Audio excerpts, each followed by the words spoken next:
हर साल लाखों उम्मीदवार बड़ी बड़ी प्रतियोगी परीक्षाओं में बैठते हैं। तैयारी भी जोरदार होती है, लेकिन नतीजा नतीजा हमेशा उम्मीद के मुताबिक नहीं होता। तो चलिए, आज हम उन्हीं रणनीतियों को समझने की कोशिश करते हैं जो तैयारी को असल प्रदर्शन में बदल सकती हैं। ये सवाल बहुत जरूरी है ना? देखिए, ज्ञान होना एक बात है, लेकिन उस ज्ञान को प्रेशर में सही समय पर इस्तेमाल करना वो बिल्कुल दूसरी बात है। आज हम इसी समस्या की जड़ तक पहुंचेंगे। जैसा कि टॉपर्स भी कहते हैं, ये परीक्षा सिर्फ ज्ञान की नहीं है, बल्कि ये रणनीति और संयम की भी परीक्षा है।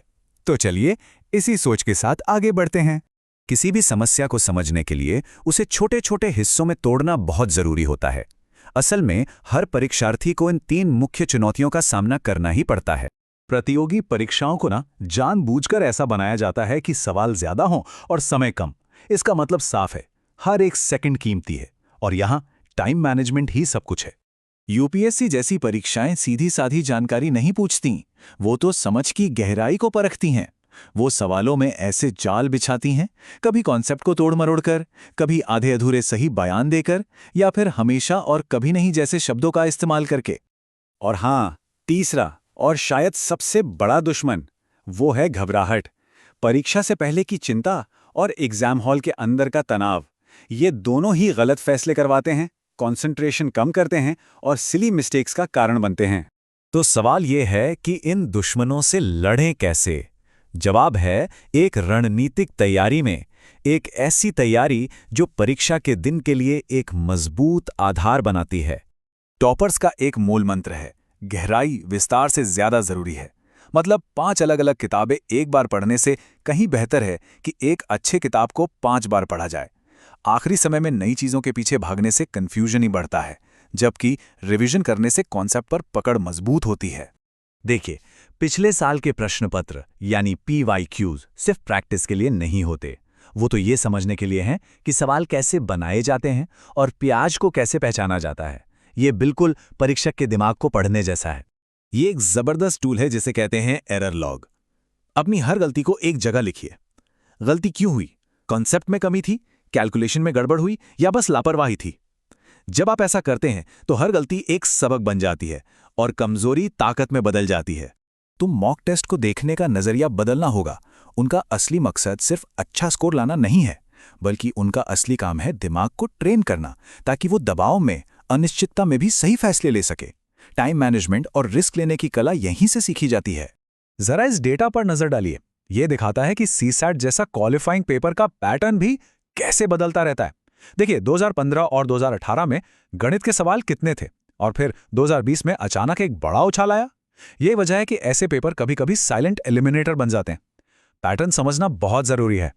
ठीक है, तैयारी की बात हो गई। अब आगे बढ़ते हैं और उन छोटी छोटी मगर असरदार रणनीतियों पर ध्यान देते हैं जिनका इस्तेमाल सफल उम्मीदवार असल में परीक्षा हॉल के अंदर करते हैं। ये एक जांची परखी रणनीति है जिसे 2 राउंड स्ट्रैटेजी कहते हैं। पहले राउंड में लगभग 1.25 घंटे में सिर्फ वही सवाल कीजिए जो आपको पक्के तौर पर आते हैं। इससे आसान नंबर आपकी जेब में आ जाएंगे और आत्मविश्वास भी बढ़ेगा। फिर दूसरे राउंड में उन सवालों पर जाइए जिनमें थोड़ा सोचना पड़े। और हाँ, सवालों को छोड़ने की कला भी सीखनी होगी। एक नियम बना लीजिए, अगर कोई सवाल 30 से 60 सेकंड में समझ नहीं आ रहा है या हल नहीं हो रहा है तो उस पर अटकिए मत, आगे बढ़िए। उस पर बाद में वापस आ सकते हैं। एक सवाल पर टिके रहना मतलब समय बर्बाद करना। देखिए, विकल्पों को हटाना या एलिमिनेशन कोई तुक्का नहीं है, ये एक स्किल है। उन ऑप्शंस पर ध्यान दीजिए जिनमें हमेशा या कभी नहीं जैसे शब्द हों। अक्सर वो गलत होते हैं। कभी कभी जवाब देने से पहले ऑप्शंस को देखिए ही मत, पहले मन में जवाब सोचिए। ये छोटी छोटी तकनीकें सही जवाब तक पहुंचने में बहुत मदद करती हैं। अब एक बड़ा सवाल आता है, OMR शीट कब भरें? इसके 2 तरीके हैं। या तो हर सवाल के साथ साथ भरें जिससे आखिर में हड़बड़ी नहीं होती, या फिर सारे सवाल हल करने के बाद एक साथ भरें जिससे सवालों को हल करने का फ्लो बना रहता है। दोनों के अपने फायदे नुकसान हैं, ये एक व्यक्तिगत फैसला है।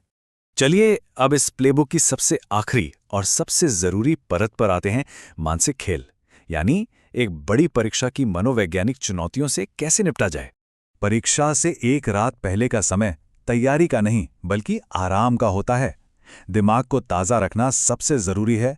बस ज़रूरी चीज़ें पैक करें, हल्का फुल्का रिवीजन करें और कम से कम 7-8 घंटे की नींद जरूर लें। इस रात मॉक टेस्ट देना या देर तक जागना बहुत बड़ी गलती हो सकती है। और फिर आता है परीक्षा का दिन। एग्जाम हॉल के अंदर शांत रहना ही सबसे बड़ी ताकत है। अगर किसी सवाल पर अटक जाएं या घबराहट हो तो बस कुछ पल रुककर गहरी सांसें लें। दूसरों को देखकर अपनी स्पीड कम या ज्यादा ना करें, बस अपने पेपर पर ध्यान दें। याद रखिए, घबराहट एक मुश्किल सवाल से ज्यादा समय बर्बाद करती है। तो पहला सबक है, तैयारी हमेशा रणनीतिक होनी चाहिए। दूसरा, परीक्षा में सवालों को हल करने का तरीका समझदारी भरा होना चाहिए। और आखिर में सबसे जरूरी, हर हाल में शांत रहना है। तो अंत में बस ये एक सवाल है जो सोचने पर मजबूर करता है, क्या सिर्फ कड़ी मेहनत हो रही है या फिर जीतने की तैयारी हो रही है? क्योंकि सफलता सिर्फ मेहनत से नहीं, बल्कि सही दिशा में की गई मेहनत से मिलती है।